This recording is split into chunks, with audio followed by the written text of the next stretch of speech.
nós recebemos aqui no Metrópole em Foco, nós vamos falar um pouco sobre previdência, mas parece que esse final de semana deu uma mudada em tudo, né? Mas olha, nós estamos recebendo aqui o Daro Marcos Pfeiffer, que ele é graduado em Engenharia Mecânica, com ênfase em Mecânica Automobilística pela Faculdade de Engenharia Industrial, tem pós-graduação em Economia no Setor Financeiro pela USP, FIP, e mestrado em Administração de Empresas na linha de pesquisa referente ao mercado financeiro e finanças corporativas da Fundação Getúlio Vargas. Também trabalhou por 7 anos na indústria de autopeças, desenvolvendo projetos de engenharia e produtos, e por mais de 7 anos na construção civil, como empresário no ramo de mármores e granitos e esquadrias metálicas.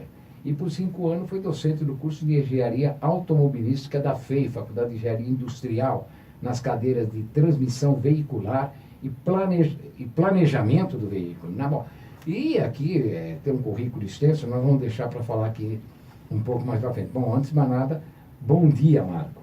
Bom dia. Marco. Bom dia, Daro Marcos. Perfeito, bom dia. É um prazer estar aqui, ter recebido esse convite, estar aqui com vocês. Né? Vou só complementar aí a parte do currículo, que eu acho que é a que mais interessa. Né? Vamos lá. Eu sou funcionário do Banco Central do Brasil, mas estou licenciado, atuando como diretor do Sindicato dos Funcionários do Banco Central. E estou muito envolvido aí com o diretor de estudos técnicos do sindicato nessa questão da reforma da Previdência. Da Previdência. E é isso que nós vamos discutir agora, porque, como eu estava falando aqui, parece que no final de semana deu uma mudada aí no cenário. Bom, recebemos aqui também o Iso Sendax, que é paulistano, de Bom Retiro, 57 anos, engenheiro pela USP, especialista do Banco Central do Brasil, presidente regional do Sindicato Nacional dos Funcionários do Banco Central, Sinal, em São Paulo, e também conselheiro nacional do Sinal, consultivo da Confederação Nacional dos Trabalhadores em profissões universitárias regulamentadas e fiscal da Casa do Povo. Isso aqui nós vamos entender depois o que é. Bom, antes ele foi diretor nacional de Relações Intersindicais da Comunicação do Sinal, da Associação Nacional de Factory, em São Paulo, e conselheiro participativo da Prefeitura Regional da Sé. Experiência profissional em engenharia de sistemas em diversas empresas, na área privada, empresarial, na Laboral Fomento Mercantil, depois Laboral Serviço de Comunicação. Também tem Bom, é membro do Diretório Nacional do Partido Pátria Livre. Também tem aí um extenso currículo. Bom dia, Iso. Bom dia, Pedro. Bom dia, ouvintes. Também para mim é uma honra estar aqui. Vamos ver o que a gente pode contribuir, melhorando o nosso país, a gente melhora a nossa cidade de São Paulo. Exato. Bom, e recebemos aqui o colega, o Fábio Durso, jornalista e comentarista aqui conosco, né? O Fábio Durso, que assumiu a cadeira do ISO, né? No Conselho Participativo da Prefeitura Regional da Sé. Bom dia, amigos ouvintes da Trianon. Bom dia, Pedro Nastri. É verdade. Eu peguei a cadeira do ISO, deu o tempo dele lá no Conselho Participativo de 2 mandatos e na eleição seguinte eu assumi a vaga que era dele. Mas o ISO foi um grande conselheiro e fez um bom trabalho representando o Bom Retiro. Bom dia, Daro, também. Bom dia. Eu espero que você tenha um pouco de humildade para entender os conselhos do nosso conselheiro, ex-conselheiro. Aceite os conselhos do conselheiro, não é verdade? Aliás, o ISO já está funcionando como consultor do Conselho Participativo lá da Sé. Ele não tem tanto tempo assim para atuar, quanto eu gostaria que ele estivesse lá, mas sempre que pode, ele vai me dando os caminhos a seguir ali. Não, é importante, né? Até porque, não é porque foi, né? Que vai deixar de atuar, na verdade. A preocupação é sempre e conselheiro da Sé, mas do distrito do Bom Retiro também? Sim, Bom Retiro. Originário do Bom Retiro. Originário do Bom Retiro. Bom, o ISO, ele faz parte lá de um grande centro cultural do Bom Retiro, que é a Casa do Povo. Então. E a Casa do Povo lá é um celeiro de arte, de artistas, de arte, e assim, não uma arte comercial, uma arte já mais fora do circuito comercial. E até o ISO podia, antes de começar a falar de Previdência, podia dar uma palavrinha sobre a Casa do Povo, sobre o trabalho cultural. Inclusive a mãe dele é uma grande maestrina, você sabia disso? Ah, é? Né, estamos lá no Bom Retiro, desde os imigrantes no século passado, lá pelos anos 50, 40, e com o fim da guerra, o fim dos massacres que representou a Segunda Guerra, construíram um monumento vivo para que nunca mais repetissem aqueles fenômenos. Então, em vez de fazer um centro de lamentação, só de memória, fez um centro vivo de cultura, porque através da cultura a gente pode trazer alegria, trazer integração entre as pessoas, evitar mudar a que se realidade repitam. também, né? Mudar a realidade do povo, né? E lá está na rua Três Rios, 353, perto da estação Tiradentes do metrô, e tem uma programação intensa hoje, né? Passou por um período mais de dificuldades, agora tem uma programação intensa todos os dias, atividades permanentes, atividades, projetos culturais, tudo tem sido feito lá, são todos bem-vindos quando estiverem no Bom Retiro a conhecer a Casa do Povo. Um pulinho lá. Bom, vamos começar aqui a reforma da Previdência. Isso é uma coisa que tem aí, durante esses meses, né?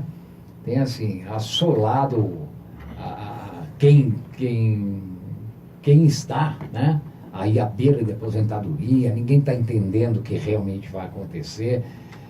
Quem ainda tem alguns anos aqui pela frente para se aposentar, entende menos ainda, está achando que talvez vai ter que esperar muito tempo. E tem gente que, inclusive, fala, olha, esquece que eu não vou me aposentar nunca mais, né? E tem gente que está se aproveitando dessa confusão para criar mais medo e confusão ainda, né?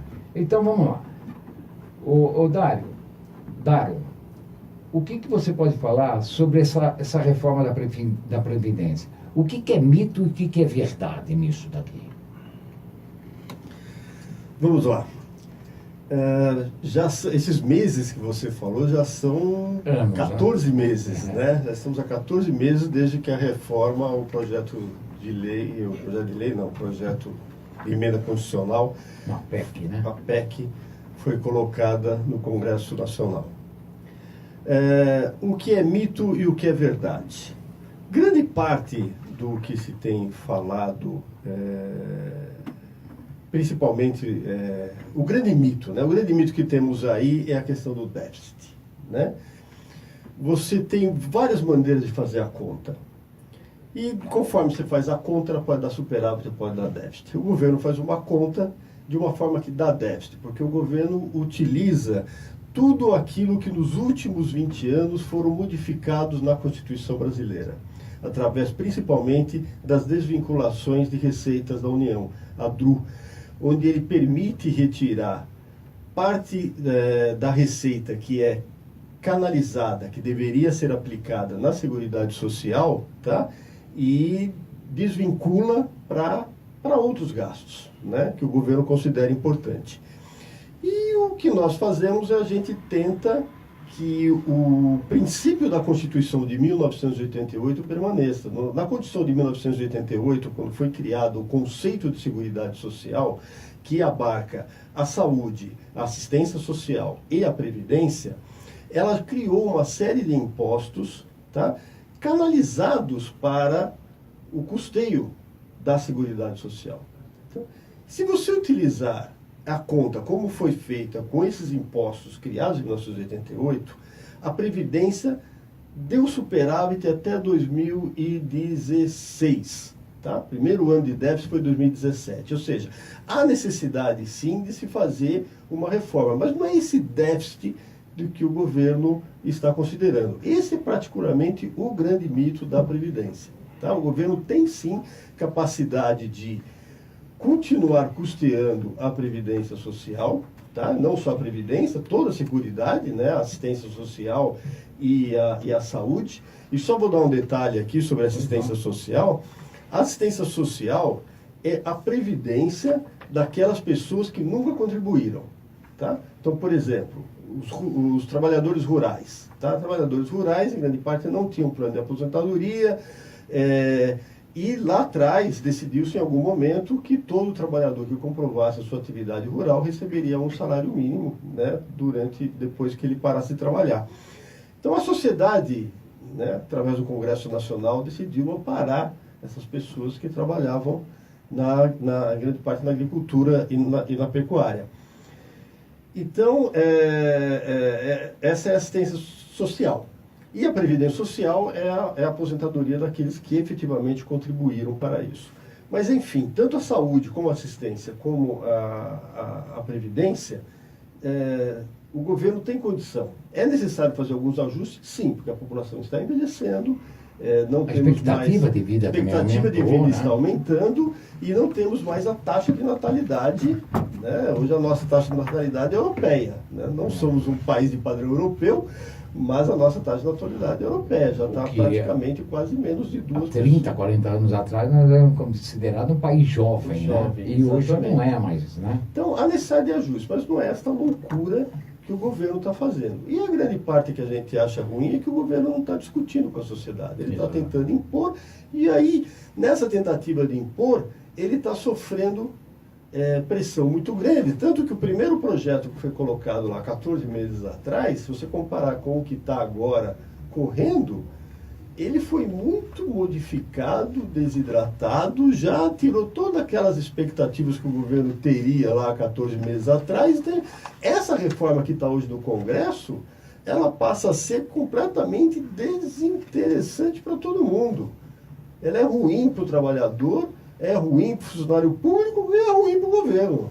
Então, eu não sei por que essa insistência de querer a fórceps, né, tentar a aprovação dessa reforma. A gente deveria, sim, parar, rediscutir, chamar a sociedade, chamar os representantes da sociedade, tanto dos empresários como dos trabalhadores, mais o governo.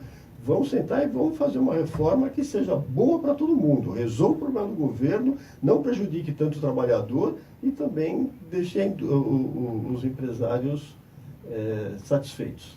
Exato. O governo tem feito algumas campanhas aí, né? Campanha publicitária, tentando passar para as pessoas, né? O benefício da tal reforma previdenciária. Mas, na verdade, isso aqui não traz informação alguma, né? Ela simplesmente joga alguma coisa no ar, mas o povo mesmo, ele tem que ter uma linguagem, porque a gente tem que entender o seguinte: o economês nós temos que deixar um pouco lá, o politiquês, né? E vamos falar um pouco mais da linguagem do povo, para que ele possa realmente entender isso e possa discutir, né? E ver o que também é bom para ele, né? E é o que não está acontecendo. Agora, a reforma ia começar a ser discutida hoje, né?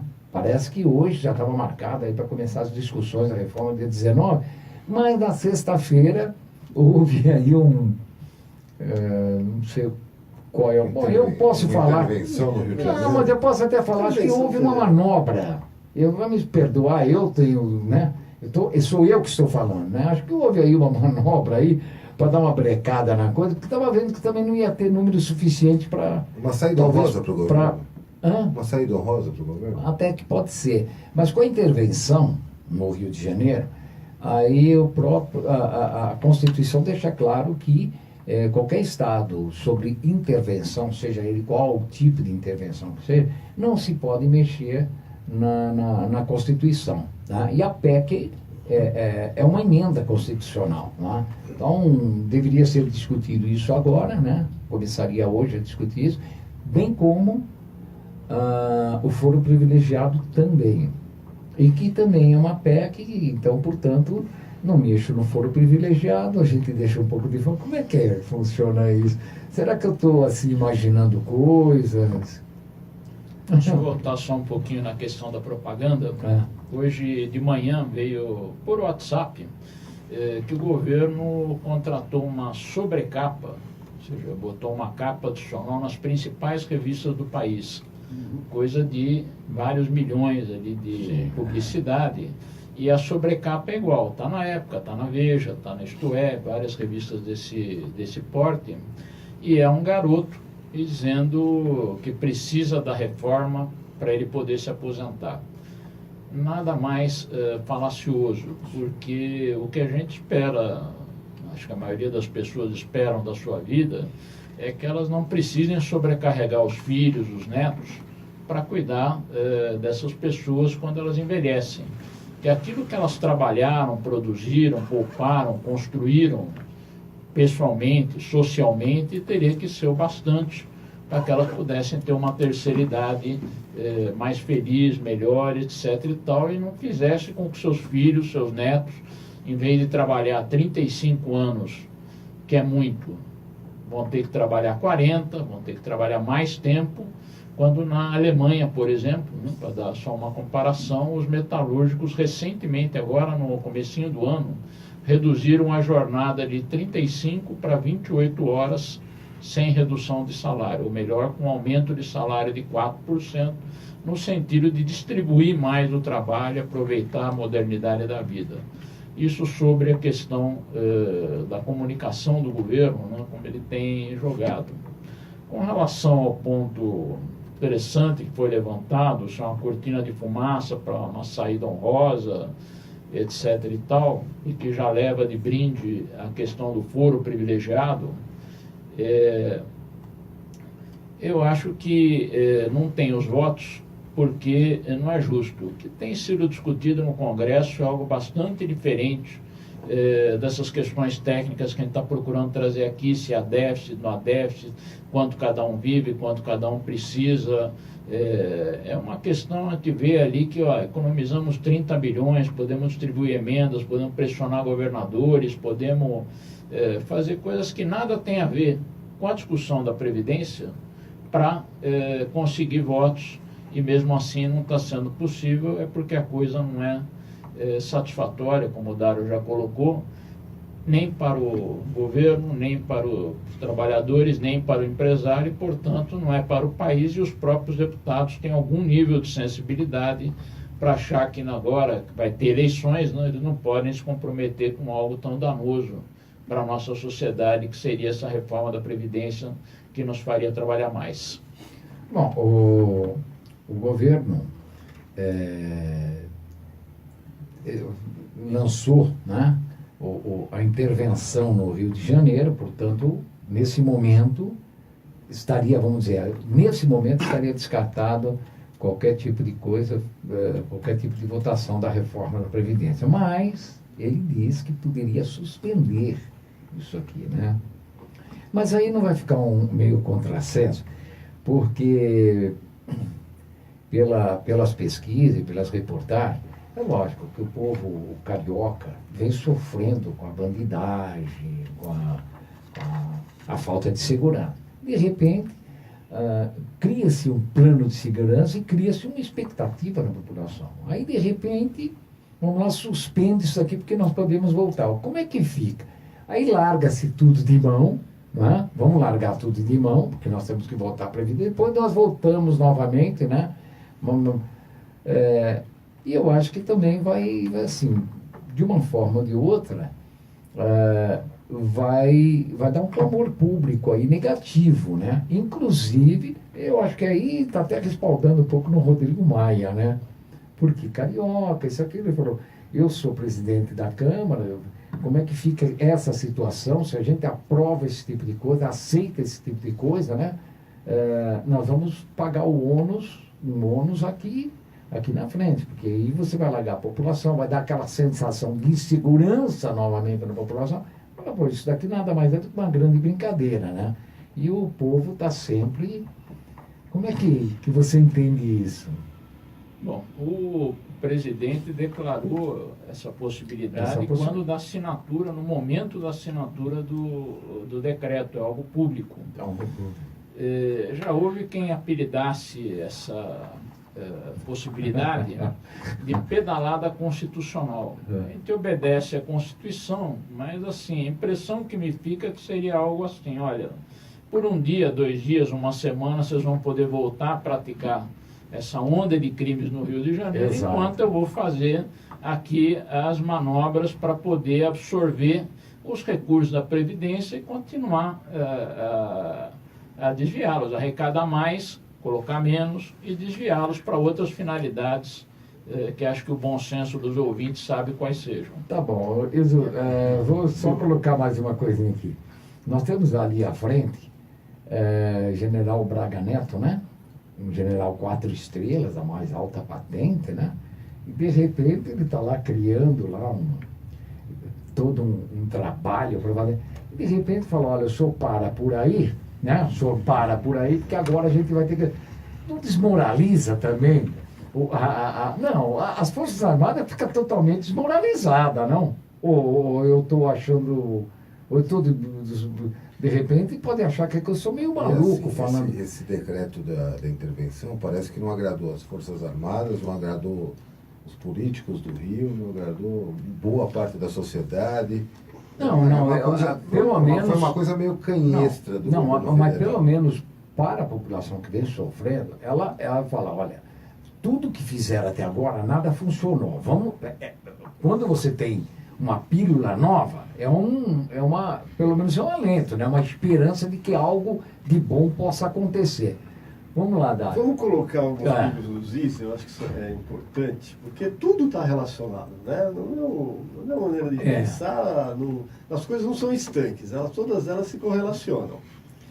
O governo fez essa intervenção, a grande pergunta aqui é por que agora? Porque essa intervenção, se você pensar bem, ela já é necessária há um bom tempo. Né? E de repente, de um dia para o outro, na realidade foi de um dia para o outro, né? Você segue numa quarta-feira de cinzas e na quinta-feira já faz uma reunião, começa a fazer uma reunião e sela o negócio na sexta-feira. Assim, praticamente de um dia para o outro resolve-se que vai se fazer a intervenção no Rio de Janeiro. E aí eu acho que o governo, infelizmente esse governo tem pouca apoio popular, já não tem um apoio no Congresso como estava no início, né? Ele começa a governar por factoides, né? Ele vem usando factoides desde que resolveu aprovar a reforma da Previdência depois das denúncias do Temer, né? Então em novembro e dezembro, e não conseguindo, ele foi empurrando, né? Empurrou agora para fevereiro, empurrou para o dia 21, aliás, era 19, né? Empurra para o dia 28, começa a discussão essa semana, e vendo que a coisa não vai rolar, né? De repente essa intervenção realmente cai como uma luva. Só que ele não pode deixar as pessoas, principalmente aqueles que estão apoiando a reforma da Previdência, em grande parte do empresariado, né? A questão da Bolsa de Valores, que pode cair se esse negócio não for aprovado, para mim, ele lança factoides para deixar o pessoal em stand-by, em espera, né? Então ele fala, não, a gente pode suspender a intervenção. A gente sabe que a reforma da Previdência joga contra o tempo. Quanto mais tempo passa, mais difícil ela vai ficar de sendo aprovada, por causa que mais perto está da eleição. 28, o Rodrigo Maia já tinha dito que era a data limite, 28 de fevereiro. Ninguém acredita em março, e principalmente porque em março começa uma janela de troca de partido. Exato. Então toda aquela fidelidade partidária pode cair. Quem passa a dar as cartas os deputados que, para manter-se no partido, vai cobrar coisa do partido. Muda um pouco de figura, tem um mês de janela aí. Então março, muito provavelmente, não deve acontecer votação da reforma da Previdência. Eles queriam começar hoje a discutir... Isso, a votar dia 28. Dia 28 aí, seria o prazo então, vamos limite. supor que realmente 28 é o prazo limite. Tá? No máximo, dia 2 de março, 6 de 10 março, dias, aí, nós 10 dias aí. Você tem ainda que arrumar votos. 2 turnos. 2 turnos. Você tem que arrumar votos ainda. Tem 2 turnos. 308, né? 308 votos. Você tem que arrumar os votos. E aí você vai suspender a intervenção que vai estar recém-aprovada pelas casas, tá? E vai dizer, agora não vale mais, você faz toda uma movimentação, força as casas a modificarem as suas pautas para votarem a intervenção, porque isso é caráter de urgência. Hoje eles estão tentando colocar ela, mas vamos esperar que tenha porque Uma segunda-feira. Não, e é meio coisa difícil. assim, como é simples, é 50% mais um. Mas eles ainda têm que votar hoje, depois isso aqui tem que ir para o Senado, também tem que ser votado no Senado. Quer dizer, não é o tempo, tem um tempo para isso acontecer, pelo menos 4 dias, e não sobra nada. Não sobra nada para Previdência. discutir a Previdência. E se você interromper, você tem que interromper, tem que discutir a Previdência, colocar em votação e ter os 308 votos. Tá? Então, para mim é um mero factoide. Ele fala, não, qualquer coisa eu suspendo. Mas realmente, se ele fizer essa suspensão, é desmoralização, não só para as Forças Armadas, como você falou, mas é desmoralização para o Congresso. Para o Congresso. Que acabaram de fazer uma movimentação toda para apoiar isso daí. Então, isso é só para deixar, para mim, é só para deixar o mercado em compasso de espera. Você vai cozinhando o galo. Entendeu? Cozinhando o galo. E você que citou uma coisa, eu gostaria até de falar, né? A respeito do foro privilegiado, tem uma série de outras PECs importantes aí também, que está na pauta, que tem uma certa dificuldade de serem colocadas em votação e de serem aprovadas. E nós estamos no tal do ano eleitoral. Nós temos uma média aí de reeleição para a Câmara, para o Congresso Nacional, de 40%, 40% a 50% de reeleição. O resto normalmente não se reelege, ou porque não se candidatam, ou porque estão em outros cargos dos governos estaduais, ou porque perdem também, entram na eleição e porque perdem. Mas a taxa de renovação, ela sempre foi aí ao redor aí de 40%. Esse ano a gente acha que vai ter uma renovação maior, tá?